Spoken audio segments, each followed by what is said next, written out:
principios. Hoy voy a explicar un par de principios más, que es, por ejemplo, la tensión inducida. La tensión inducida, pues, fíjense, voy a hacer un pequeño gráfico enseguida. Es un instrumento relativamente sencillo que uno puede gobernar la variable flujo a través justamente de esta tensión inducida. Pueden, si gustan, anotarse este principio que se llama el principio de Faraday.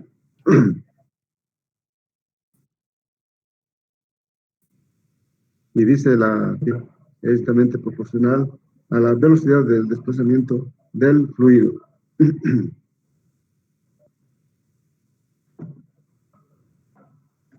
Bueno, como me hicieron la traqueotomía, en el momento que yo estoy hablando, suelo tener, digamos, una cierta sequedad y me dificulta hablar, ¿no? Pero yo creo que voy a entrar ya en un régimen de mejoramiento, ¿no? Un minutito, joven. Roberto, te llamo luego, está en clase. ¿Ya? Te llamo, chao, chao. Disculpad, me han llamado de la oficina. Entonces,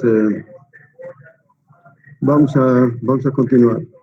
Cuando decimos la tensión inducida, pues es, es como aplicar, digamos, un campo magnético a una línea donde está pasando un fluido.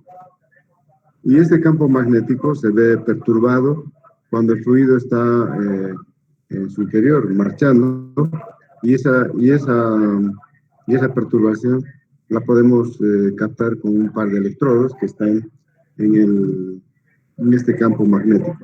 Entonces voy a hacer, digamos, que pasa un poquito la oferta de frutas.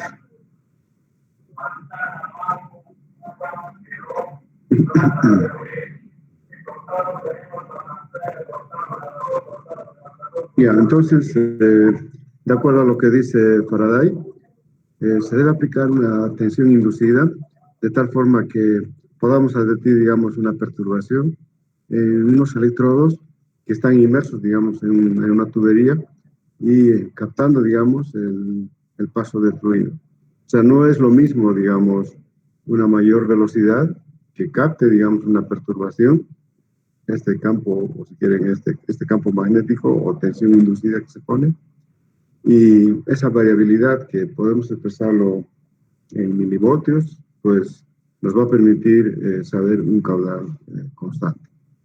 Entonces voy a hacer un diagrama para que nos ubiquemos de qué estoy hablando.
Entonces, este diagrama voy a enviarles también por WhatsApp.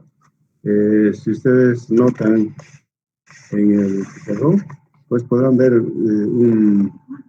una tubería y esta tubería está percibiendo un flujo de fluidos, ¿no? En este caso hablamos de un flujo líquido. Que quede bastante claro que este sistema de tensión inducida se puede aplicar única y exclusivamente para fluidos, ¿ya? Fluidos líquidos, no gaseosos, ¿no? Entonces, la tensión inducida no se puede hacer con el transporte de fluidos gaseosos, ¿no?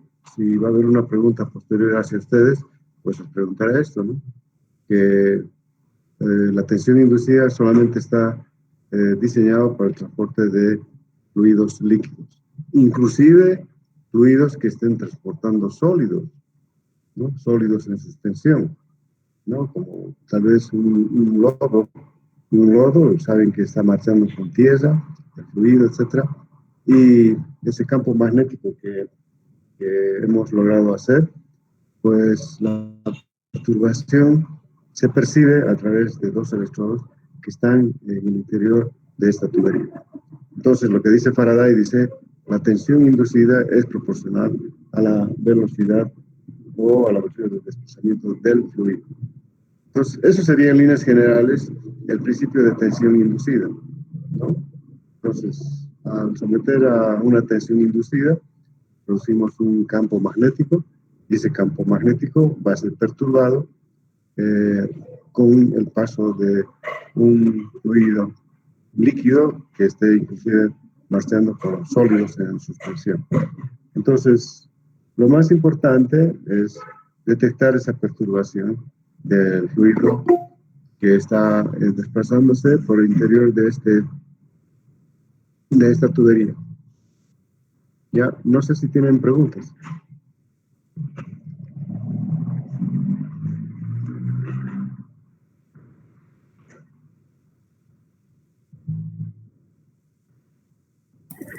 Eh, Buenas tardes, doctor. Disculpe, usted dijo que también puede trasladar no solo fluido líquido, sino también con partes sólidas.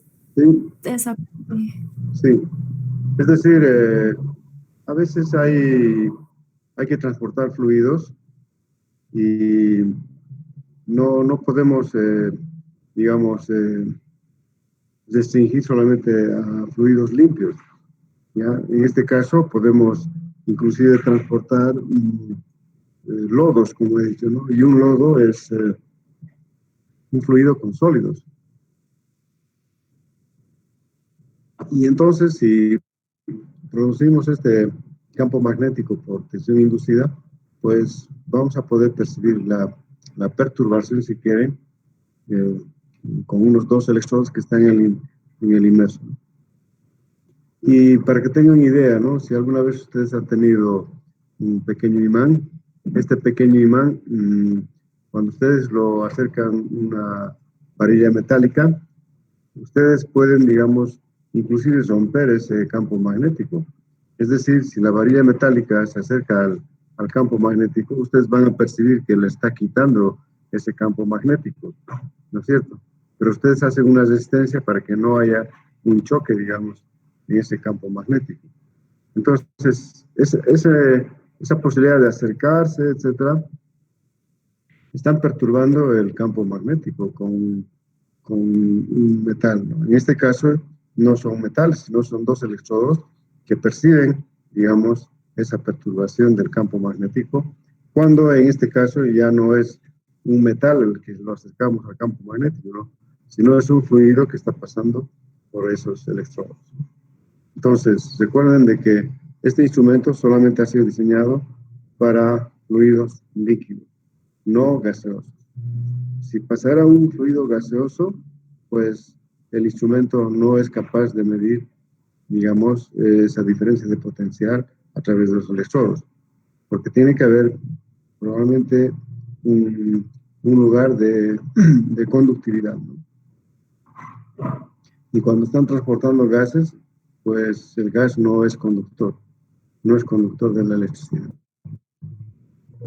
Salvo de que fuera, digamos, un espacio donde haya presión reducida. Entonces, posiblemente en física ustedes han debido ver hay un tubo que se llama el tubo de Leyden, si mal no recuerdo, y este tubo, cuando se le ejerce, digamos, un vacío, se hace el sistema de alguna forma conductora de la electricidad.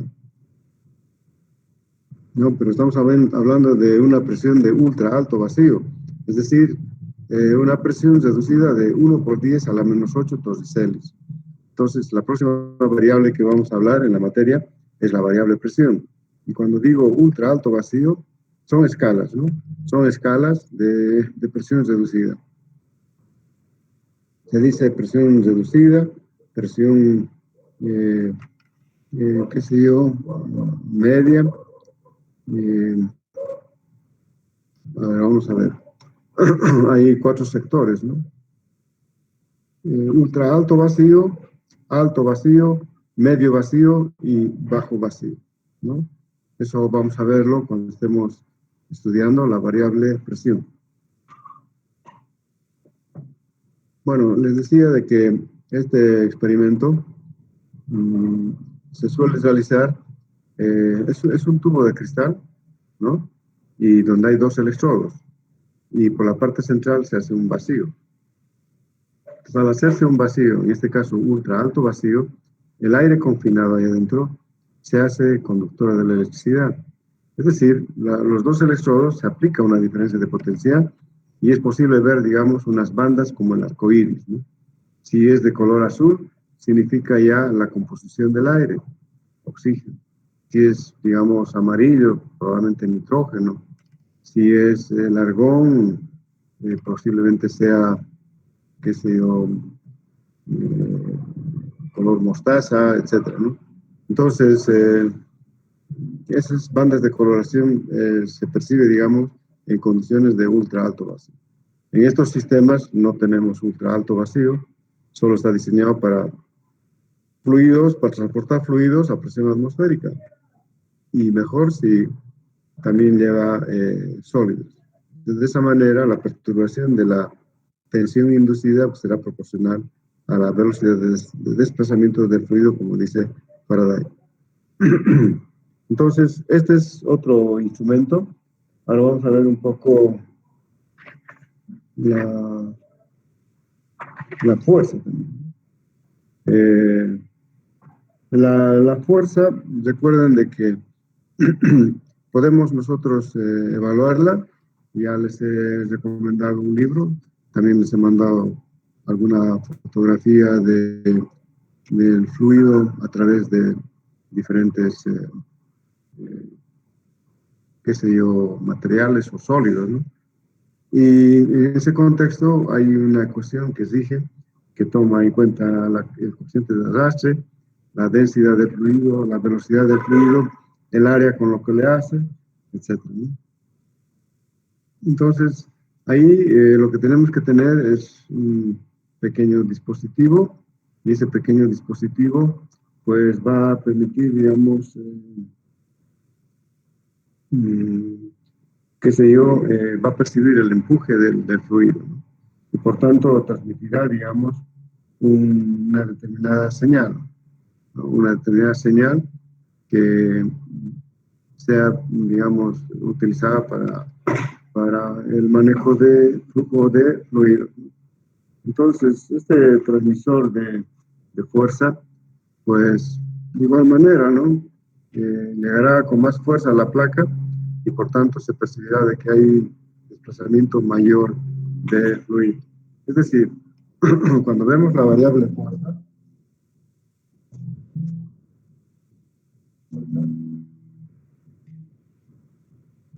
estamos hablando de una teoría donde se está transportando el fluido de un lado, ¿no? Pero aquí está el sensor. Si hay un sensor anular,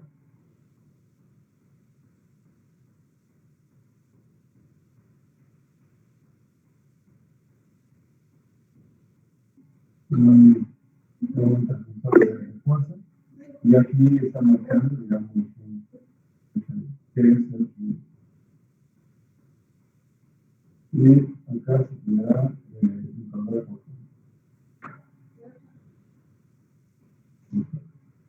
Entonces, este transmisor de fuerza va a permitir, digamos, el trabajo. Y este F1 será en función del potencial de avance, la velocidad de fluido, la velocidad y posiblemente el área anular. Es decir, esta área anular es, vemos la tubería, estamos viendo esto, ¿no?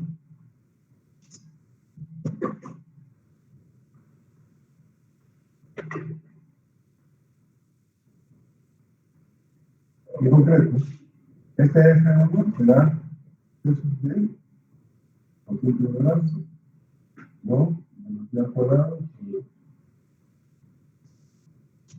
Y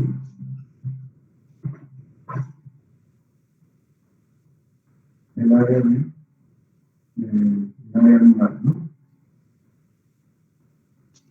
Entonces, esta ecuación, esta última ecuación, lo hemos visto, les he enviado una página del libro de transporte de fluidos de Streeter, donde dice que esa fuerza está más o menos descrita por esas variables, ¿no? El coeficiente de arrastre, la densidad, la velocidad del fluido al cuadrado, el área anular y partido entre dos, ¿no? Entonces, ahí tienen en líneas generales la ecuación que rige en este sistema, ¿no? Entonces, ya tenemos por lo menos dos principios, uno es la tensión inducida y el otro es la fuerza del fluido, ¿ya? Y ahora vamos a entrar, digamos, a algo mucho más específico. Es decir, cuando estamos hablando de estos dos instrumentos, hemos dicho que es solamente para el transporte de líquidos, ¿no? Ahora, el segundo, que es fuerza, es probable que podamos utilizar también para flujos gaseosos, ¿no?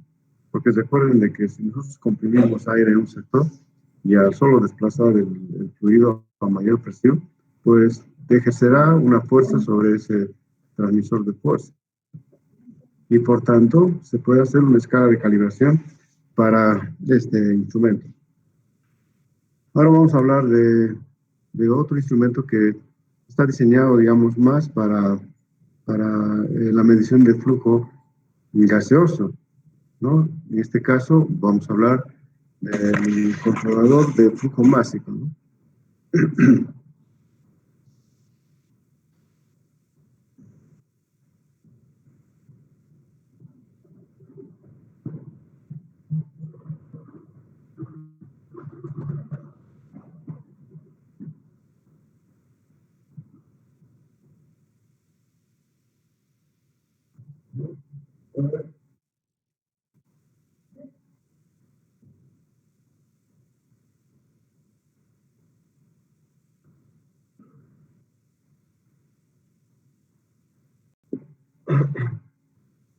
Entonces, estoy hablando del Mass Flow Controller, que es en inglés, y nosotros lo vamos a llamar en castellano controlador de flujo másico. El controlador de flujo másico está diseñado bajo el principio del puente de Wheatstone. En las entrevistas a todos ustedes, a algunos les he preguntado qué saben o qué entienden por el diagrama propuesto por Wheatstone, ¿no es cierto? Algunos me han respondido, otros no han respondido, pero solamente decirles que es una distribución de resistencias donde se aplica una diferencia de potencial y estas resistencias, al ser constantes, acusan, digamos, una determinada intensidad de corriente, ¿no es cierto? Pero esta intensidad de corriente puede verse interferida si tocamos una de las resistencias. Entonces, ¿qué estamos haciendo al tocar una de las resistencias? Lo estamos facilitando cierta energía, como es la temperatura de nuestro cuerpo. Entonces, la resistencia en otra condición de temperatura distinta a la temperatura ambiente, pues cambia la resistencia. Inmediatamente el miliamperímetro, o si quieren el galvanómetro, acusa un movimiento de cambio de... Y entonces, este puente de Whiston se utiliza, digamos, para configurar, digamos, un Mass Flow Controller. Este Mass Flow Controller, no sé si se nota, pero voy a poner un poco más atrás. ¿No? Solo está la denominación Mass Flow Controller. Entonces, en varias ocasiones y en otras clases hemos desarrollado lo que es el diagrama llamado puente de Whiston.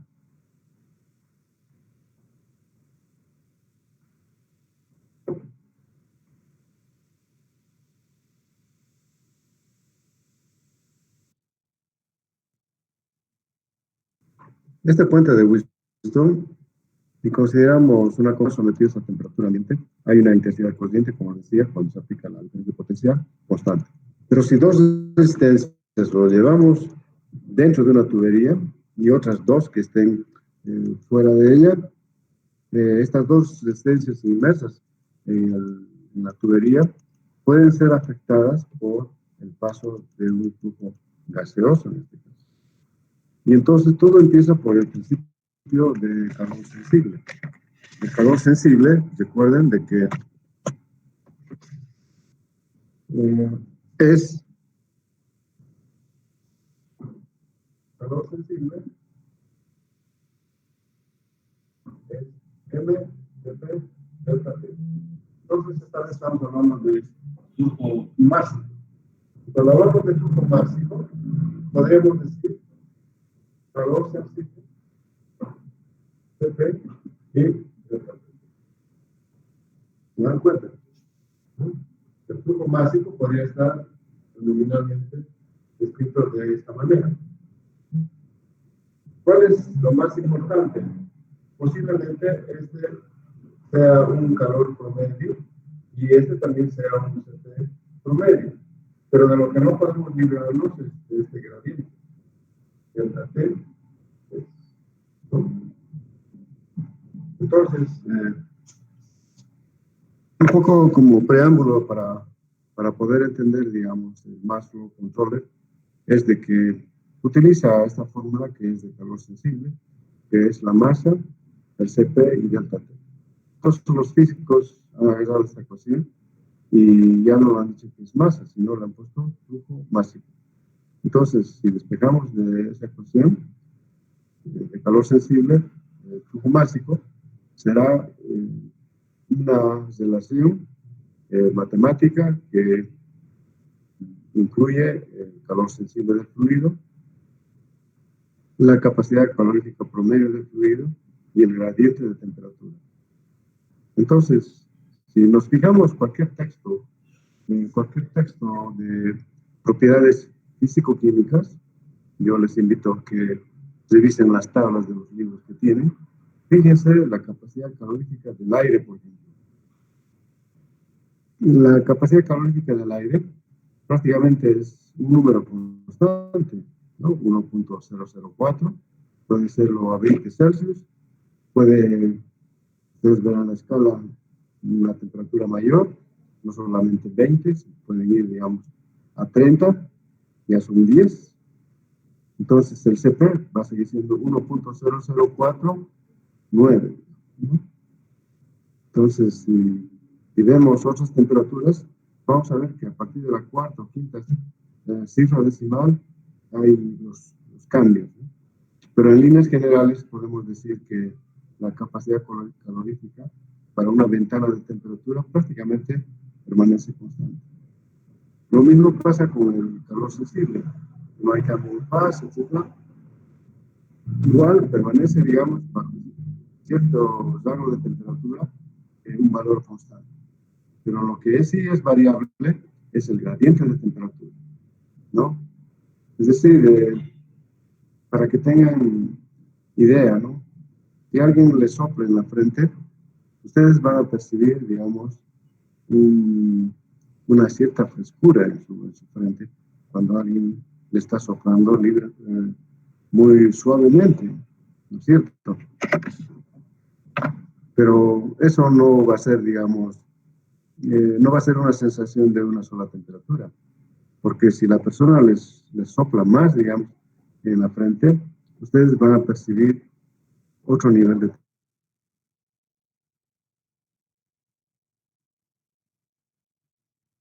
temperatura. O sea, lo mismo pasa cuando se utiliza, digamos, un abanico, ¿no? Las señoritas a veces utilizan este abanico y lo que hacen es ventilarse, ¿no? Y cuando se están ventilando, ustedes pueden percibir la frescura del aire. ¿Se dan cuenta? Entonces, el Mass Flow Controller utiliza este principio de variación de gradiente de temperatura. Lógicamente, lo he dicho, calor y CP que permanezcan constantes, pero el flujo másico prácticamente es una inversa del gradiente de temperatura. ¿Y quién puede percibir ese gradiente de temperatura? Pues el puente de Whiston. Es decir, voy a hacer un diagrama rápidamente. Ahí está. 1, 2, 3, 4. Aquí se le pone la diferencia de potencial y inmediatamente es percibido por este galvanómetro, ¿cierto? Pues puede ir la corriente ahí y captura el galvanómetro.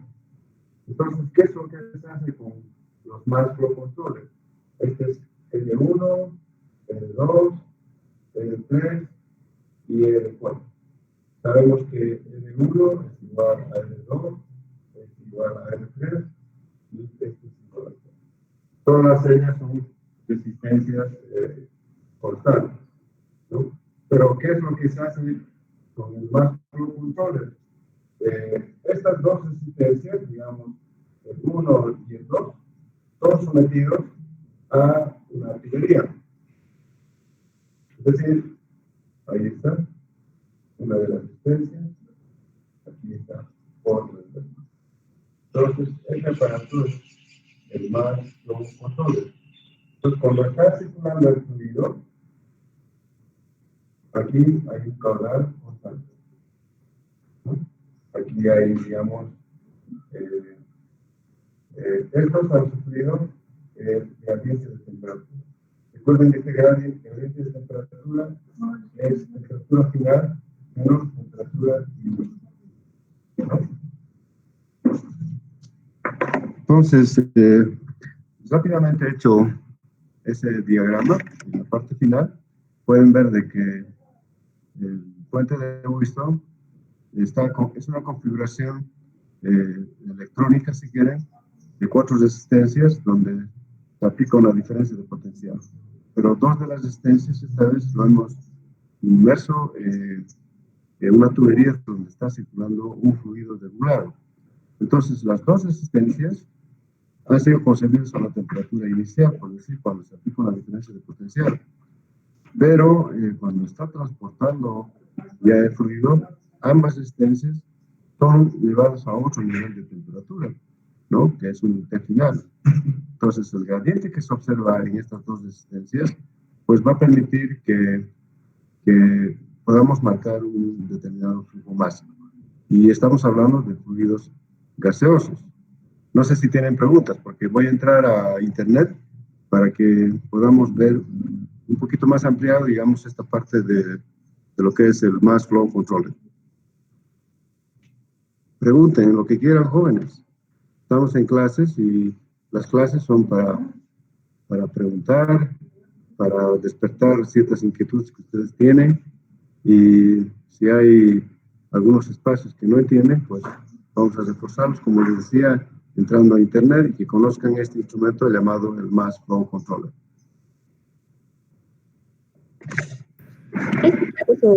Se utilizaría preferentemente en gases, ¿no? En líquidos tal vez sería muy brusco y dañaría la resistencia. Sí. Generalmente los Mass Flow Controllers han sido diseñados para el transporte de fluidos gaseosos, ¿no? Ahora, cuando está circulando, digamos, un líquido, posiblemente llevemos a un umbral de temperatura, pero si aumentamos más flujo, etcétera, posiblemente no se advierta, digamos, ese gradiente de temperatura, ¿no? Porque el fluido va a permanecer constante. Manejando gases, la sensibilidad es mucho mayor.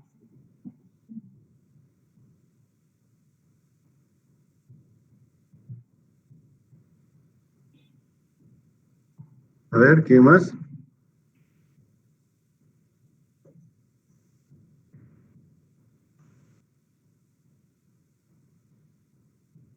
¿No está el querido Panqueque en el curso?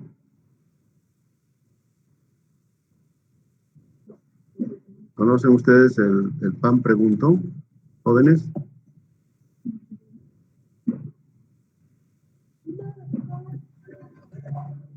¿Quién conoce al pan preguntón?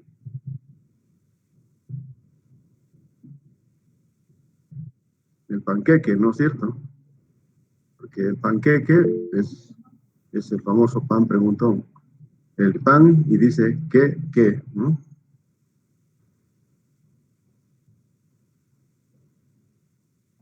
No hay panqueques en el curso, jóvenes.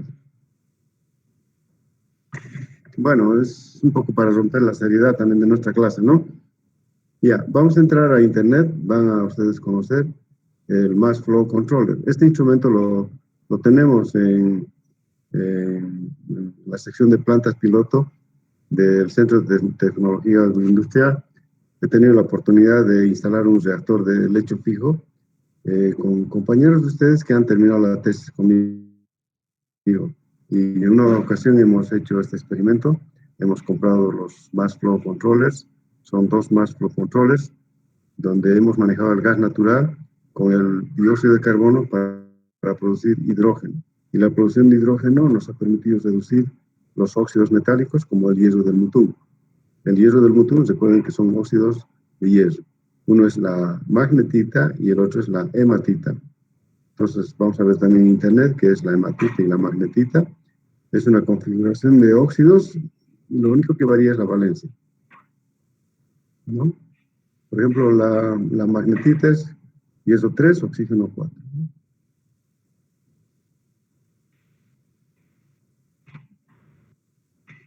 Bueno, vamos a ver. La hematita es con 2 y 3, ¿no? El otro es 3 y 4. A ver, vamos a ver. Voy a entrar a internet para que ustedes puedan ver el...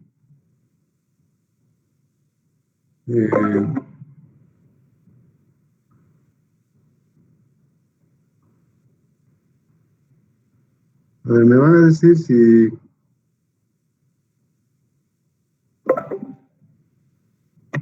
Yo voy a poner más flow controllers, ¿no? Aquí hay una pequeña figura. Vamos a ver si...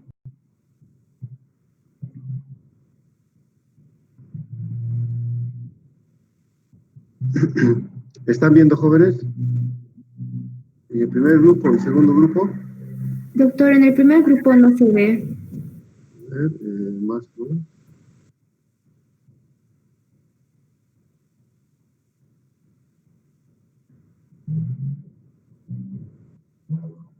¿Ahora?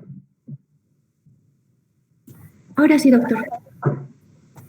Ya, entonces ustedes cuando gusten pueden entrar a la página que acabo de abrir. Solamente tienen que poner en inglés más Flow Controller, ¿no? También pueden hacerlo en castellano. Vamos a ver, debe haber en castellano. Pero acá está el instrumento. Pueden ver. Es un instrumento electrónico que tiene unas partes digitales, igual que su celular, para poder programar el paso del fluido, ¿ya? Entonces, a través de esto se puede regular. Y aquí de líneas generales está explicando todo eso. Pero bueno, voy a ver yo otras figuras ahora. Más flow controllers, imágenes. Entonces, el mercado de estos controladores de flujo másico son diversos. Las más qué sé yo, de mayor uso comercial son de la línea Brooks, aquí pueden ver ustedes, ¿no? Esto, por ejemplo, he utilizado yo en mi tesis doctoral. Y en cambio, este otro, actualmente, en especial eh, lo tenemos en la sección de plantas piloto del Centro de Tecnología Agroindustrial. Entonces, la electrónica de este instrumento,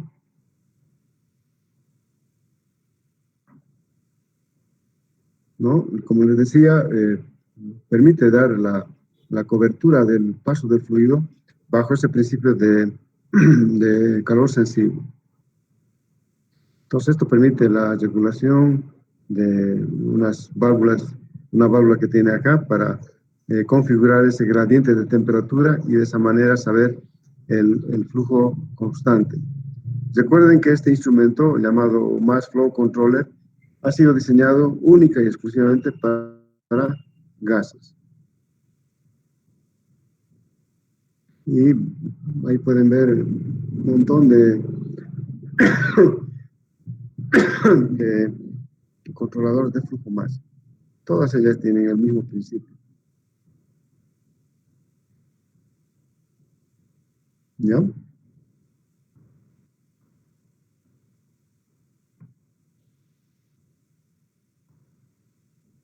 ver, voy a ver si tengo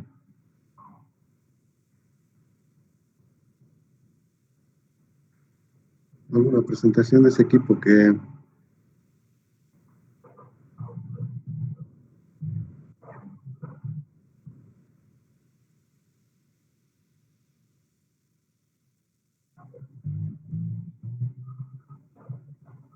solamente es para mostrarles.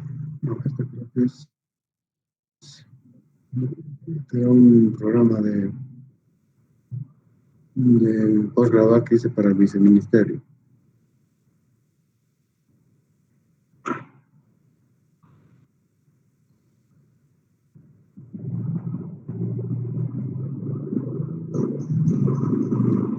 Déjenme descansar un ratito.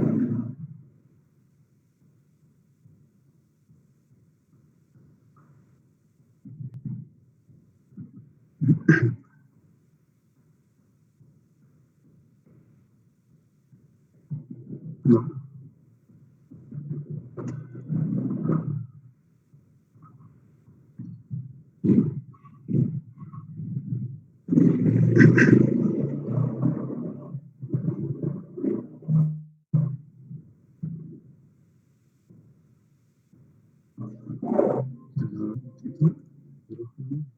Tiene que ser este. Aquí está.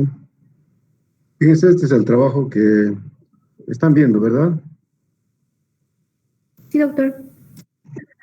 Ya, bueno, vamos a ver rápidamente, ¿no?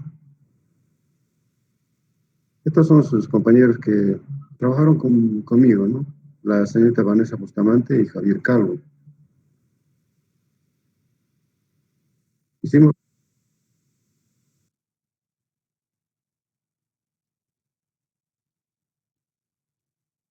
las generales, voy a entrar rápidamente. Este es el deformado seco, jóvenes, la última ecuación estequiométrica. Ustedes meten metano, meten dióxido de carbono para producir 2 moléculas de monóxido y 2 moléculas de hidrógeno. Esto en inglés se llama dry reforming, DR, ¿no? Dry reforming.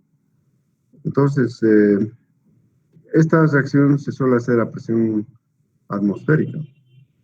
Entonces, nosotros logramos obtener este par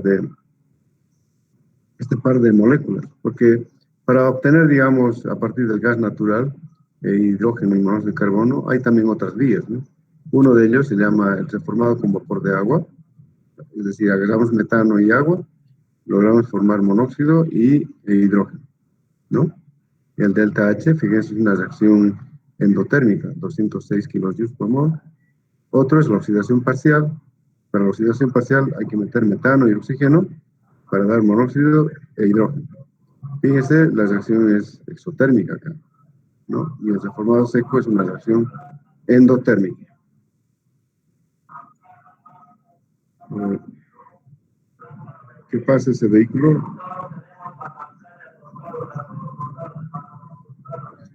Entonces, esta manera de obtener estos dos gases, tanto el monóxido como el hidrógeno, se llama gas de síntesis. Y acá está el gas de síntesis. Recuerden que es hidrógeno y monóxido de carbono. Entonces, ¿qué es lo que hemos hecho? Ahí está la hematita y la... Bueno, en realidad son tres tipos de... Bueno, en realidad dos tipos que hemos traído del Mutum. Uno es la hematita y el otro es la magnetita. Esta es la hematita, fierro 2, oxígeno 3, y el otro es 3 y 4, como les había comentado antes. Y acá en Cochabamba hay un lugar que se llama Changolla, que son carbonatos de hierro, ¿no? Pero primero hay que reducir el monóxido, ¿no? Y eso es por un proceso térmico, al igual que la cal apagada, ¿no? O la cal viva, si quieren. La cal apagada es cuando ya se le echa agua, ¿no? Entonces, ahí está lo que habíamos propuesto nosotros en el proceso. Algunos experimentos previos que se había hecho, como el TPR, que se llama, que es la reducción a temperatura programada. El TPR es un equipo que, al meter una concentración constante de hidrógeno, reduce al óxido metálico. Y estos picos que están viendo son muestras de los niveles de temperatura a la cual el óxido de hierro como de Changolla, a bajas temperaturas se reduce. Ahí está el reactor, fíjense. El amarillo es gas natural, el plomo es dióxido de carbono, el rojo es hidrógeno y el negro es nitrógeno. Entonces, este es el esquema básico que habíamos propuesto para controlar la temperatura, la presión y el flujo. Entonces, fíjense, aquí está la variable flujo. Tendríamos que definir y controlar básicamente el paso de los gases a través de el metano con el gas CO2, donde se produce el hidrógeno y monóxido de carbono, el reactor 2, donde se reduce el hierro. Entonces, ahí está el equipo en plantas piloto, como les había mostrado. Ahí está el control de temperatura, que ya hemos visto la variable temperatura, y ahí está el control de flujo. Voy a ver si aquí están los mass flow controllers. Este es el de temperatura, fíjense, hemos ido a un umbral de casi 800 Celsius, porque a 800 Celsius se obtiene el hidrógeno. Y aquí están los mass flow controllers, jóvenes. Aquí está 1 y 2. Entonces, de acuerdo a las conexiones que hemos logrado realizar, pues la combinación de estos nos permitía, digamos, qué sé yo, combinar los 4 botellones, ¿no? Por ejemplo, esta puede ser del hidrógeno, este del nitrógeno, este del metano y esto del CO2, ¿no? Entonces, porque estos están viniendo de los anteriores. Aquí está, se pueden fijar las líneas, ¿no? Son 4 líneas que están ingresando a este sistema. Entonces, cada una de ellas está totalmente controlado. Ahí está la temperatura y ahí están los instrumentos de... Entonces, en este sector hemos situado, digamos, el mezclador. Entonces, lo primero que hemos hecho es regular, digamos, los flujos de los instrumentos que estamos utilizando, ¿no? Entonces, si mal no recuerdo, se han vinculado estas dos líneas de acuerdo a los requerimientos del equipo, del reactor. Entonces, aquí, por ejemplo, creo que hemos manejado hidrógeno y metano. En cambio, en este otro, los aparentemente gases inertes como el nitrógeno y el CO2. Entonces, queríamos manejar el metano. Entonces, este era del metano, entraba al instrumento, ingresa al mass flow controller. El otro, si era el CO2, lo mismo, ingresaba y también hace su ingreso al otro mass flow controller. Y resultado final de estas dos, salía una mezcla, ¿no? Una mezcla hacia el reactor. Entonces, de esa manera hemos hecho el control. Aquí atrás está el mezclador, ¿no? Y aquí pueden ver lo que les había anticipado, el Mass Flow Controller, ¿no? Entonces, uno lo utilizamos para los gases combustibles, por decir algo, el hidrógeno y el metano, y otro lo hemos utilizado para el nitrógeno y el dióxido de carbono. Y bueno, aquí podemos ver el enchaquetado de los reactores. Aquí hay un experimento del reactor a alta temperatura. Esta es una vista superior y ahí pueden ver el anillo que está sometido, digamos, o el anillo refractario a 800 Celsius, ¿no? Ni la pintura aguanta esa temperatura, por más pintura al horno que sea. Entonces, lo más importante es que aquí mis estudiantes estudiaron el umbral de alcanzar los 800 Celsius para poder definir, digamos, el espesor de la resistencia. Han probado diferentes resistencias y el que aguantó fue de que tenía un diámetro de 0,7 milímetros, ¿no? Y la resistencia fue de níquel y cromo, ¿no? Ahí la parte de la preparación de los catalizadores, para empastillar los catalizadores, difracción de rayos X, cómo hemos reducido los catalizadores, cómo hemos logrado hacer la reacción química. Aquí está el gas natural vehicular con el CO2 y las temperaturas que han jugado, ¿no? 500, 600 y 700. Ahí está una muestra de los gases que hemos tenido y esto es, digamos, el hierro del mutum antes y después de la reducción, ¿no? O sea, antes de la reducción es el mineral, después cuando ha pasado hidrógeno y monóxido de carbono. Y bueno, llevamos este trabajo a la FEICOBOL en 2012 y ahí me enfrenté con este señor que ya lo conocen y después se publicó el mineral o este trabajo de investigación en una revista que se llama Energy Press, ¿no? Publicaron allá el equipo. Lo que nos faltó hacer en esto fue no solamente obtener el hierro esponja, sino tratar de hacer, digamos, la fundición, si quieren, del hierro esponja. Porque cuando se reduce el óxido de hierro, se obtiene hierro esponja. Y bastará poner en estos crisoles, estos son hornos de inducción, para poder fundir. Entonces, lo más importante, tal vez era mostrar el primer lingote de hierro obtenido por este método, ¿no? Y no el hierro. Bueno, eso sería en líneas generales sobre este instrumento que han visto que tiene aplicación y no les vengo a hablar, qué sé yo, una parte teórica, ¿no? ¿Me están viendo, jóvenes? Sí, doctor. Ya, entonces, que quede bastante claro que el Mass Flow Controller solamente es para gases, ¿no? Y les he mostrado un trabajo de investigación que lo hemos hecho el año 2012, ¿no? Posiblemente ustedes estaban todavía en proyecto de ingresar a la universidad, ¿no? Y los instrumentos que hemos construido o que hemos utilizado para este proyecto involucraba el Mass Flow Controller, ¿no? Cada instrumento costó cerca de 20.000 bolivianos, ¿no? Entonces teníamos un presupuesto que al haber escrito este proyecto me lo admitieron y los estudiantes que han trabajado conmigo en ese entonces, al haberles otorgado, digamos, la posibilidad de investigar, les di cobertura a que tengan una beca, ¿no?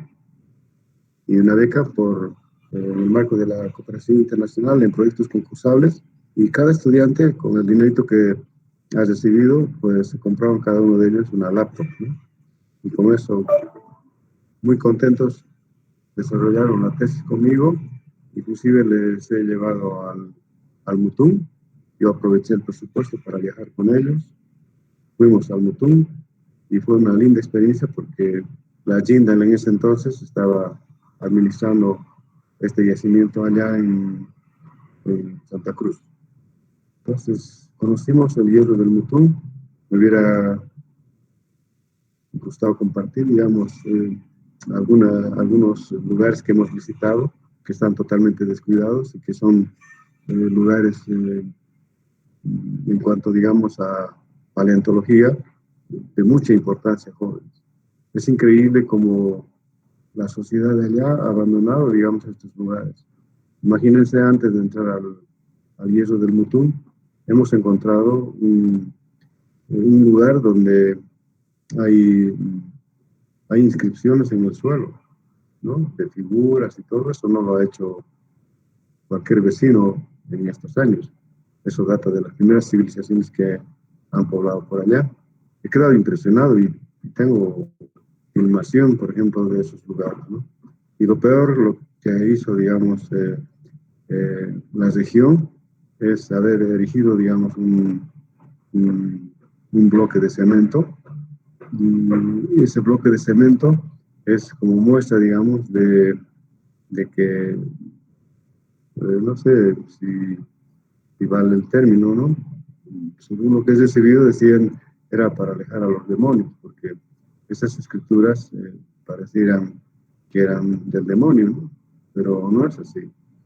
No, es netamente paleontología, es decir, sobre piedra han tallado muchas figuras de muchos animalitos, etcétera, ¿no? Y eso no lo ha hecho una persona reciente.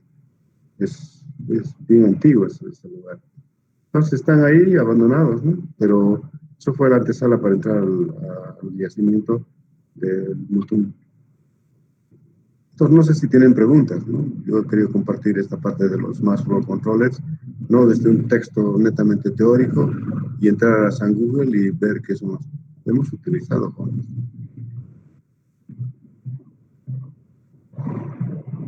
¿Preguntas? Doctor, sí, yo tengo unas dos, doctor. Hace rato nos había comentado de esta tesis que con dos mass flow controllers, en uno de ellos hacían pasar dos gases. Y ahí me imaginé, o sea, ¿controlaba el flujo de dos gases mezclados? No. ¿O cómo funcionaba eso? No. Cuando han visto que un mass flow controller está interconectado, digamos, a dos tipos de gases, como les he dicho, ¿no? Uno es hidrógeno y el otro es metano. Entonces, cuando teníamos que hacer la reducción del catalizador, porque recuerden que yo les explicaría la parte de catalítica, porque en eso tengo el doctorado, ¿no? Uno cuando concibe el catalizador, lo concibe como carbonatos primero, y luego hay que someterlo a calcinación, y los carbonatos luego marchan a óxidos metálicos, y los óxidos metálicos no son catalizadores. Entonces, para volverle un catalizador, digamos, el óxido de níquel sobre una matriz de óxido de magnesio, por ejemplo, tenemos que reducirlo. Y para reducir hay que meter hidrógeno primero. Entonces, han debido ver en el diagrama, hay un botelloncito de hidrógeno y se controla, si se debe controlar el flujo de hidrógeno. Y la otra línea que está anexada, digamos, hace más por controller, está cerrado, ¿no? Que en este caso es el metano. Entonces, lo primero que tiene uno que hacer es meter hidrógeno y después un inerte como el nitrógeno. Entonces, uno de los inertes que hemos dicho es el nitrógeno. Entonces, si llevas al 5% una mezcla gaseosa, es una mezcla sumamente seductora a baja concentración, y lo que se controla es la temperatura del lecho con el controlador de temperatura, y entonces marcha el hidrógeno con el nitrógeno para reducir el catalizador. Y en este caso, según la termodinámica de reducción, en la jerarquía, el óxido de níquel se reduce a níquel metálico sobre una matriz de óxido de magnesio. El óxido de magnesio, termodinámicamente, no es posible reducirlo. Entonces ahí podemos ver la energía libre de formación que ustedes han manejado bastante en fisicoquímica. Entonces, recuerden que la energía de formación, cuando es más negativo, es posible que jerárquicamente esa reacción suceda. Pero si tiene un delta G positivo, ¿no? Digamos 100, 200, 300, es casi imposible de hacer esa reacción. Y el óxido de magnesio tiene un delta G muy positivo. En cambio, el óxido de níquel tiene un delta G muy negativo. Entonces, cuando uno mete una corriente reductora, lo reduce. Y lo va a reducir a níquel metálico sobre una matriz de óxido de aluminio. Y ese es el catalizador, que ya está reducido a una temperatura X. Entonces se enfría el reactor, ¿no? y se sigue metiendo el gas inerte, el catalizador está listo para la reacción. Entonces se cierra el hidrógeno y se cierra el nitrógeno. ¿Para qué? Para meter esta vez metano y meter CO2, que es el dry reforming. Entonces estas dos mezclas, al pasar por el reactor ya reducido, o el lecho reducido, produce la maravilla que es la reacción química. Y esa reacción química es la producción de hidrógeno y la producción de dióxido de carbono. Digo, hidrógeno y monóxido de carbono, que es el gas de síntesis. Y uno de estos dos agentes o gases reductores, pues lo desviste al óxido de hierro, ¿no? Va el hidrógeno, quita el oxígeno y lo deja hierro metálico. Ahora quiere marchar el monóxido a reducir, quita el oxígeno del óxido de la hematita o magnetita, le quita el oxígeno para luego formar CO2 y lo deja desnudo como hierro metálico, que ese es el hierro esponja. Entonces, no es una mezcla. O sea, esa parte es saltado porque hay que explicar con detalle, ¿no? Para que puedan entender. Entonces, esa es la experiencia que he tenido, digamos, en el campo de investigación. Y como les dije en principio de clases, voy a la dirección académica por haber hecho este tipo de trabajos de investigación básico y también haber escrito proyectos internacionales, ¿no? Pues mucha gente seguramente se ha alegrado de que me hayan elegido como director académico y tengan por seguro que voy a trabajar bastante por toda la facultad y hacer de que no solamente química sea, digamos, una carrera importante, sino todas las carreras que están inmersas en la Facultad de Ciencias y Tecnología. Entonces, quiero a Dios que me dé oportunidad para poder engrandecer la facultad y hacer de nuestra facultad una de las mejores de todo San Simón y mucho mejor si lo hacemos a nivel del sistema universitario, ¿no? Y por eso quiero que ustedes no solamente escuchen clases teóricas del doctor Alejo, sino también entiendan de que todo lo que vengo a enseñar o enseñarles, o que les pido en las entrevistas que me respondan, sean de un contexto netamente académico, no teórico, ¿no? En algún caso puede ser teórico, pero yo siempre tiendo a hablar en clases cosas o experiencias que he pasado, ¿no? Como el caso del glucómetro de esfera que les he comentado, ahora les he contado el Mass Flow Controller, y en las clases que todavía nos quedan, comentarles también que hemos hecho un instrumento con sus compañeros, también les voy a mostrar adelante, que es la bomba perfusora, ¿no? Y para esto hemos utilizado cosas de desecho de las impresoras antiguas, hemos manejado el lenguaje de máquina y hemos logrado hacer el Mass Flow Control, que tiene un sistema mecánico, un sistema eléctrico, electrónico y un sistema lógico, ¿no? Que es la programación. Y este instrumento me ha permitido terminar alrededor de siete trabajos de investigación.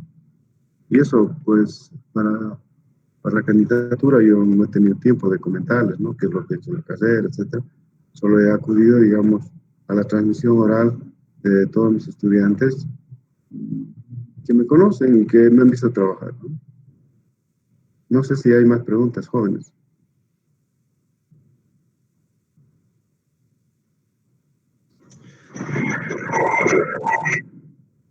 A ver. Doctor, si me lo permite, una última yo. Había explicado acerca de la tensión inducida, de por qué no sirve para gases, porque no es conductor, ¿no ve? En líquidos sí podríamos, porque necesitamos que sea un conductor. Ahora, para este Mass Flow Controller, tal vez se me ha cortado en la parte que explicó, doctor, porque estaba un poco recortado. ¿Por qué no funciona para líquidos, doctor? ¿Cuál es el fundamento técnico que siempre nos suele dar usted de por qué no funciona para algún proceso como tal, en este caso para líquidos? Es que no es perceptible, digamos, el cambio de temperatura, les he dicho, ¿no? Está bien, doctor, muchas gracias. Pero en la última etapa de mi doctorado, un poco vi discutir, digamos, la introducción de estos Mass Flow Controllers para líquidos. Posiblemente haya avanzado la tecnología. A ver, voy a entrar nuevamente a internet para que todos podamos compartir y va a ser bastante corto, ¿no?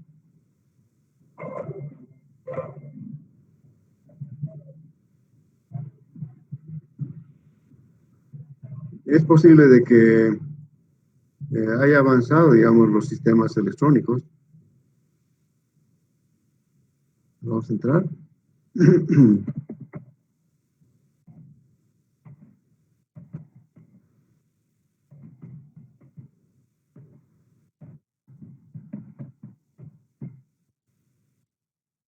Además, controlar flujo másico para líquidos. Vamos a ver, pues es muy posible que ya hayan inventado.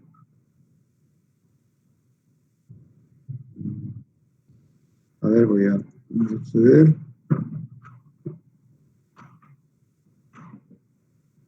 Aquí están, fíjense, en esta primera página dice que los controladores de flujo, muchos están comúnmente referidos como mass flow, controladores de flujo másico.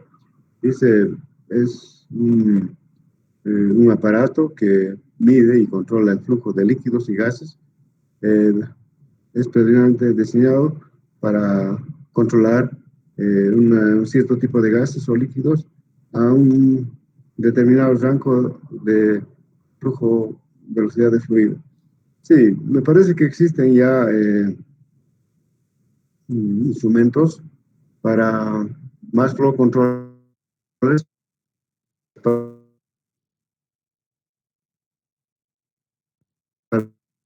para líquidos también. ¿Ya? Yo lo he restringido. Las industrias ya están, aquí está para gases y acá está para líquidos, ¿no? No, fíjense que es muy posible que no haya, porque utilizan como principio básico el efecto Coriolis, ¿no? Que no tiene nada que ver con el mass flow control. Creo que no existe para controlar líquidos jóvenes. Porque aquí miren, ¿por qué estoy diciendo esto? Porque acá dice, están viendo, ¿verdad? Sí, doctor, se ve. Acá dice Coriolis, and Thermal Measurement Principles, ¿no? Entonces, utiliza el principio de Coriolis y la medición térmica, ¿no? Hay otros controladores de flujo másico y hay para aplicar en laboratorio, maquinaria, industria y también en áreas peligrosas. Entonces, es posible que haya para líquidos jóvenes, pero cuando hablan de Coriolis, y eso vamos a hablar en la próxima clase, el efecto Coriolis es un efecto bastante interesante.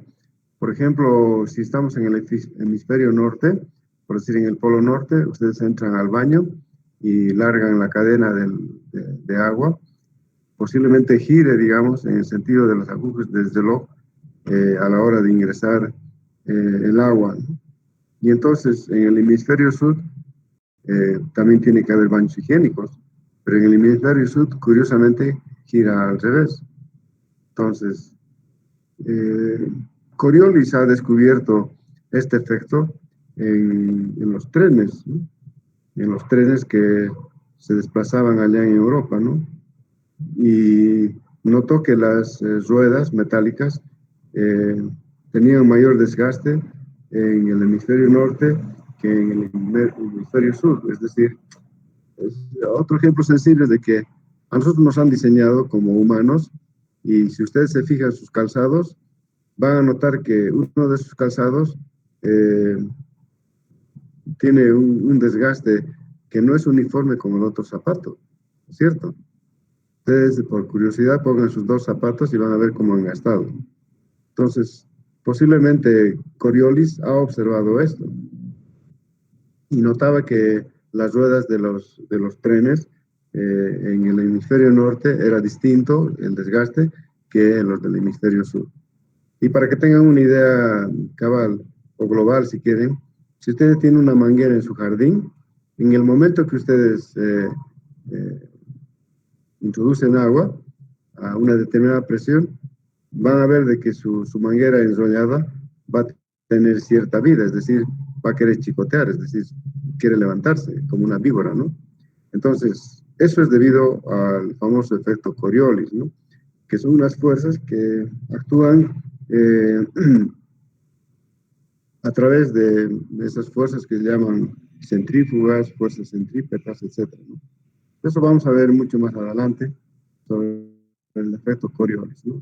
Y si aquí están dando el efecto Coriolis, posiblemente sea por ese efecto, ¿no? Ese chicoteo, que es un delta H, que permite, si este delta H permanece constante, pues el caudal que está saliendo de la manguera es un caudal constante. Pues mayor delta H, mayor caudal. Menor delta H, menor caudal. Y ese es el efecto Coriolis. Pero hay instrumentos que utilizan este principio, que es el efecto Coriolis. Vamos a ver mucho más adelante. Son unos tubos en U, que hay unos sensores que están sobre ese tubo. Entonces, cuando el fluido pasa por ese tubo en U, produce una cierta vibración, que es por efecto, justamente, el efecto Coriolis, ¿no? Y esa vibración, o esa, si quieren, esa deformación, pues permite saber el caudal constante. Bueno, voy a parar esto. Y voy a sacarles una fotografía del pizarrón para que no se lo quede suelto lo que hemos hablado hoy día. No sé si hay alguna pregunta más, jóvenes. Voy a ver, esta tarde tengo que recoger esos aparatitos para el trabajo práctico que les había mencionado. Voy a ver si puedo canalizar, porque son 20 aparatitos. No sé cuántos estudiantes han podido estructurar, digamos, los grupos. En la próxima clase vamos a coordinar todo eso y ya definiremos la evaluación con todo esto. ¿Ya? Sin más que decir, ahí la voy a parar la lección. Me he extendido un poco porque han visto de que he estado en campaña y he sacrificado mis horas clase, pero aún así, digamos, he estado yendo adelante con los exámenes con ustedes, ¿no? Y también estoy viendo la posibilidad de que les tome su segundo parcial utilizando esta plataforma. Y con eso ya definiríamos la evaluación final de la materia. Listo, jóvenes. Nos vemos la próxima semana y cuídense. Muchas gracias.